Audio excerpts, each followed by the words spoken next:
Okay, we're going to go over the conservation of momentum. The law of conservation of momentum states that in the absence of an external force, the momentum of a system remains unchanged. So what this really means is the momentum before a collision has to equal the momentum after a collision.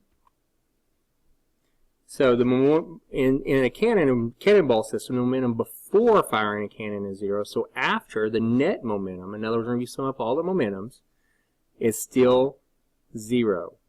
This is because the momentum of the cannon is equal and opposite to the momentum of the cannonball. Now this explains, you got to remember, momentum is mass times velocity. So if you look at this, the cannon is moving this way. It's moving rather slow because it's got a large mass.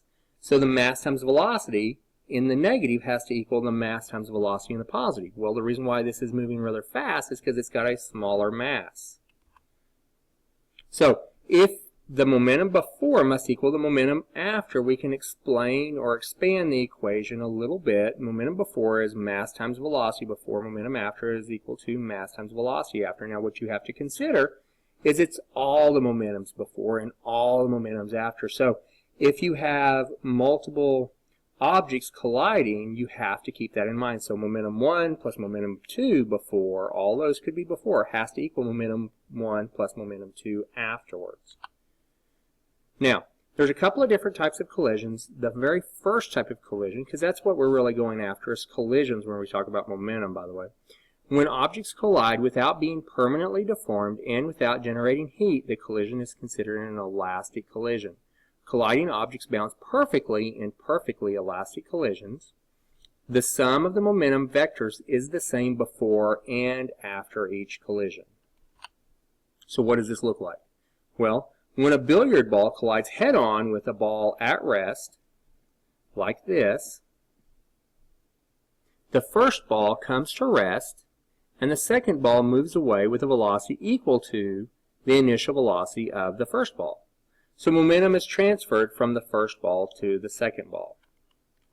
Now, not always will you have an elastic collision where one object will remain at rest. It doesn't always happen that way. Masses are involved, of course, and the velocities are involved, but you know, if you have one that has a different mass than the other, then you can obviously have one that continues to move. But it's the key on an elastic collision is there's no deformation or loss of heat. There's no deformation. I'm sorry, I said deformation. That means something different.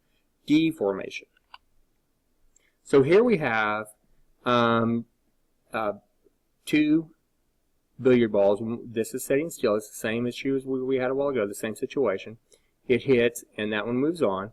Here we have two billiard balls coming toward each other. They hit, and then the energy, the momentum, I shouldn't say energy, the momentum from the white ball is transferred to the red ball, and the momentum from the red ball is transferred to the white ball. Since they had the opposite but equal momentums before, they'll have opposite but equal momentums afterwards. Now, here we have two balls moving in the same direction where the cue ball has less momentum than the red ball. They hit, and again, the momentums are transferred to where the cue ball now has more momentum than the red ball. So if there's elastic collisions, there's inelastic collision. Now, in an inelastic collision, this is what we most often see in life. So in inelastic collisions, are caused whenever colliding objects become distorted and generate heat during the collision. This is called an inelastic collision. Momentum conservation holds true even in inelastic collisions, however. Whenever colliding objects become tangled or coupled together, this is considered a totally inelastic collision. So what would this look like? Well, you see this all the time with train cars. They hit and then they snap together. Now, what do you think if you have this car right here sitting still and this car is moving at 4 meters per second? They have the same mass. What do you think they're going to move on at? Well, reason, and it's true, would tell you they're going to move away at 2 meters per second. But why? Well, again, the net momentum before has to equal the net momentum after. The net momentum is equal to the momentum of the blue plus the momentum of the red. I think that's right. That might be orange. So here's the momentum of the blue, the mass. We're just going to call it one mass, 1m. Both these have the same mass. We're just going to call them 1m, times 4 meters per second. That's how fast this one was going. Plus 1 mass times 0. That's obviously going to be 0.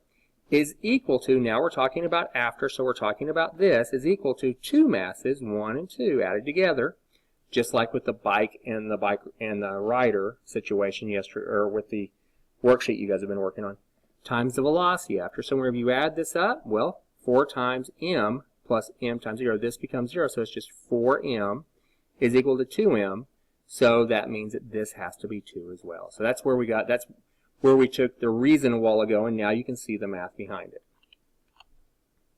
External forces such as friction may have an effect after the collision. Billiards ball encounter friction with a table and air, and we know we take care of that whenever we start talking about impulse, because impulse deals with force. After a collision of 2 trucks, the combined wreck slides along the pavement and friction decreases its momentum. Of course, we know that because that's an impulse, force times time. That friction occurs over a time. So do you think perfectly elastic collisions are common in the real world? Not really. If you drop a ball, both the ball and where it landed will generate a little heat due to friction. It's intermolecular friction at that. So at the microscopic level, however, it is more common, such as with electrically charged particles, to have perfectly elastic collisions. Again, momentum is a vector. Momentum is conserved even when interacting objects don't move along the same straight line. To analyze momentum in any direction, we use the vector technique we've learned whenever we were dealing with before we were dealing with kinematics. So it's the same thing whenever you're dealing with you have to apply trigonometry to it. Okay, well, I hope you learned something about this, and thank you.